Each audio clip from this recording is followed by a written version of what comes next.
Os lucros recordes anunciados pelos grandes bancos no primeiro trimestre de 2015 levantam a dúvida. Como essas instituições conseguem manter um saldo tão positivo, mesmo em tempos de economia desaquecida? Tarifas altas, vendas casadas, crédito caro. Essas estão entre as principais reclamações dos clientes, mas a lista é grande. Mais de 5 bilhões de reais. Esse foi o lucro nominal anunciado pelo Banco do Brasil e pelo Banco Itaú nos primeiros 3 meses do ano. No caso do Banco Público, o número representa um aumento de 115% em relação ao mesmo período do ano passado. Já o crescimento do Itaú representou 29% em relação ao primeiro trimestre de 2014. Isso num cenário de inadimplência crescente, de acordo com o Serviço de Proteção ao Crédito, o SPC. Segundo especialistas, o Brasil tem poucos bancos, o que diminui a concorrência. Com isso, aumenta o preço que pagamos pelo dinheiro e pelas operações bancárias. A principal fonte de receita é o spread bancário, que é a diferença entre aquilo que ele capta e aquilo que ele empresta no Brasil. A segunda maior fonte de receita são as tarifas, que no Brasil também são altas pelo fato de ter pouca competição. E depois vem os produtos acessórios, que são os títulos de capitalização, os seguros e por aí vai, que isso também é uma boa fonte de renda para os bancos em geral. Enquanto a poupança rende cerca de 0,5% ao mês, para o correntista pegar dinheiro emprestado no cheque especial, por exemplo, pode pagar até 12% de juros ao mês. Além disso, os clientes reclamam que o custo alto das contas bancárias nem sempre representa retorno no serviço prestado. Eu acho valores altos, não sei, às vezes eu não entendo, por exemplo, uma taxa que eu gostaria de saber por que é cobrada e aonde vai esse valor é o DOC, o TED, que são taxas, sei lá, transferi um dinheiro para outro banco, paguei, sei lá, 7,80. E eu não sei para que é usado esse 7,80. A Confederação Nacional das Instituições Financeiras afirma que as tarifas são custos de operação e podem ser evitadas pelo consumidor. A CNF também contesta a noção de que os bancos não passam por crises e afirma que um alto lucro nominal não significa alta lucratividade. Segundo a instituição, essa taxa seria de 20% ao ano, compatível com o mercado mundial de bancos. São instituições extremamente eficientes na gestão do risco, dos vários riscos que existem no mercado nacional. As que não eram eficientes, quebraram. Para os bancários, um dos alicerces do lucro e da eficiência é a política de metas dos funcionários. Segundo o sindicato, eles são obrigados a vender produtos que visam exclusivamente o aumento da receita do banco. Essa cobrança de meta ela é diária, não tem um parâmetro adequado. Às vezes eles querem que o indivíduo cumpra a meta do ano todo, que é previsto no orçamento do ano todo, em um mês. E isso, de fato, os bancários não dão conta. Segundo os próprios bancários, essa política de metas incentiva funcionários a oferecer vendas casadas, o que é ilegal. O caso mais comum é em financiamentos. Quem busca esse tipo de serviço reclama que muitas vezes só consegue um empréstimo se comprar outros produtos. No caso de micro e pequenas empresas, a denúncia é comum. A maioria absoluta dos casos, você vai pegar um empréstimo, vai fazer uma operação de crédito, normalmente o gerente do banco pressiona o tomador desse serviço para fazer um seguro, para fazer uma aplicação, para fazer um cartão adicional. Há opções para quem quer gastar menos para manter uma conta bancária. Uma dica essencial é pesquisar as tarifas oferecidas por diferentes bancos. O Banco Central mantém na internet uma lista completa com os preços praticados em todo o país. Outra saída, ainda pouco conhecida, é a conta digital.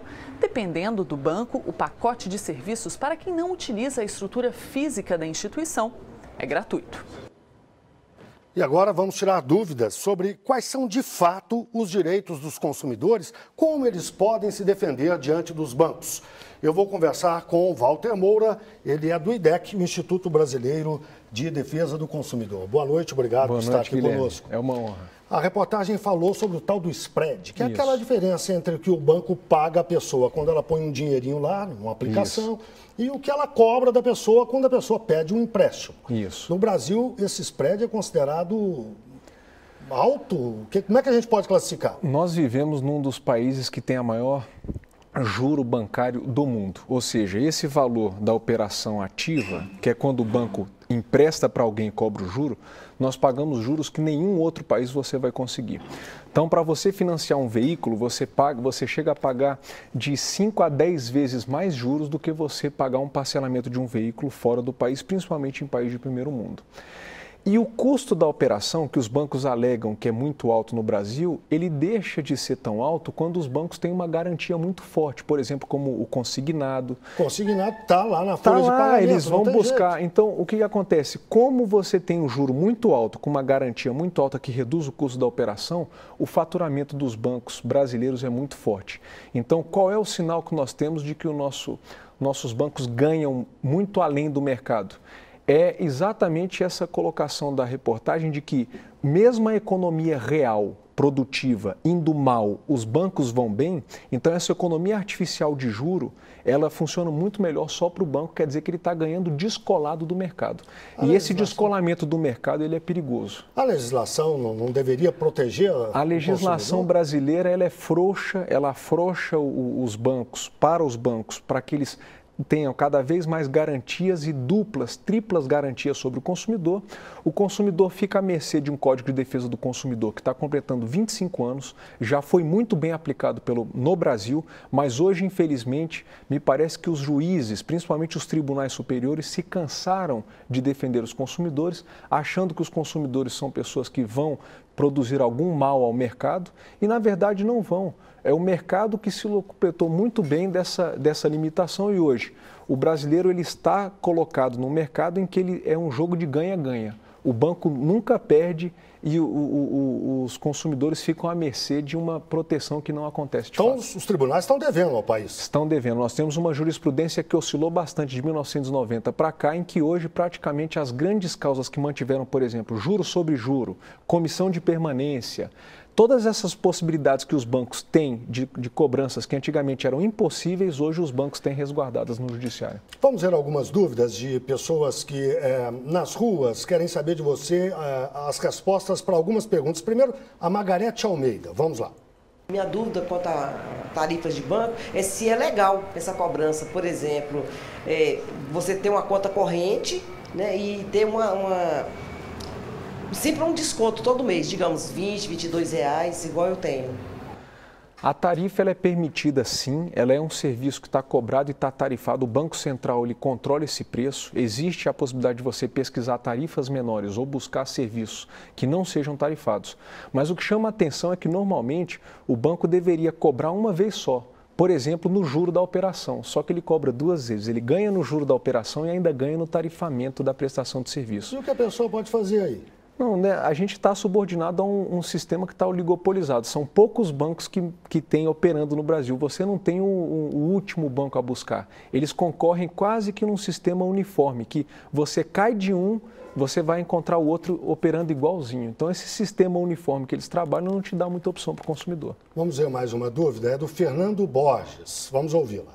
O tempo máximo de espera é 30 minutos. O mínimo que eu já esperei dentro do banco foi 1 hora. E aí, com quem é que a gente vai reclamar nessa situação? O que a gente pode fazer para resolver isso? Bom, a legislação brasileira, sobretudo nos estados e no Distrito Federal, e aí sim houve um avanço porque o Judiciário permitiu que ela fosse aplicada, determinou que haja um tempo máximo de espera. Se você ultrapassar esse tempo máximo, você vai pegar a senha, o comprovante da operação, vai direto ao PROCON e no PROCON você vai conseguir que eles abram um processo administrativo para punir o banco. Infelizmente você não vai ganhar nada em tese com essa operação, mas você pode ir ao juizado especial. Se você teve um prejuízo material ou moral desse atraso, por exemplo, você perdeu um dia do trabalho ou perdeu alguma questão mais relevante, você vai buscar o pleito do seu dano material ou moral. Temos mais uma pergunta, é da Maria da Graça. Vamos lá. Eu gostaria de saber se as taxas bancárias estão de acordo com a inflação do dia a dia. Ao contrário do que se pensa, as taxas bancárias elas estão sempre crescentes. É muito raro você ter uma redução de tarifa bancária no Brasil. Elas estão expostas de um modo não muito transparente nas paredes dos bancos, é uma obrigação do Banco Central, só que pouca gente consulta. O ideal é você consultá-la e buscar uma operação similar que seja mais barato. Na falta de informação, o consumidor busca a operação mais conveniente, paga mais caro. O grande exemplo, além da emissão de cheque até hoje, de ultrapassar emissão de folhas de cheque e tirar muitos extratos, é você buscar os créditos mais caros, como é o caso do cheque especial. Agora, Walter, aquela nossa conversa logo no início me deixou muito impressionado. Você disse que os tribunais nos deixaram, estão devendo ao país. A quem reclamar? Só se for o bispo, então, porque se a justiça não ajuda. Nós temos, infelizmente, um cenário jurídico no Brasil em que nós vivemos não num paraíso fiscal. A arrecadação tributária no Brasil é muito forte, mas nós vivemos num paraíso dos bancos. Hoje, os bancos brasileiros valem muito mais do que outros bancos em outros países, e a mesma atividade que é desempenhada em qualquer outro país civilizado, aqui no Brasil é desempenhada por um banco com lucratividade extremamente alta. E o que a sociedade pode fazer? Bom, a sociedade ela tem que buscar, dentro das próximas modificações legislativas, nós temos o projeto do Código de Defesa do Consumidor que atualiza o código que está parado no Congresso, que diz respeito à proteção do superendividado, que são essas pessoas que estão à mercê de uma falta de educação generalizada, de produtos bancários que são, como colocado, vendas casadas, questões que até hoje infringem a legislação, e essas pessoas não têm a quem socorrer. Então a gente tem que trabalhar não só com uma legislação mais firme contra os abusos bancários, que o Brasil é um craque nisso, mas especialmente para que os serviços bancários sejam mais equiparados aos demais. A publicidade bancária no Brasil é muito frouxa, os ganhos bancários e principalmente o controle de juro. O juro no Brasil deveria ser um pouquinho menor.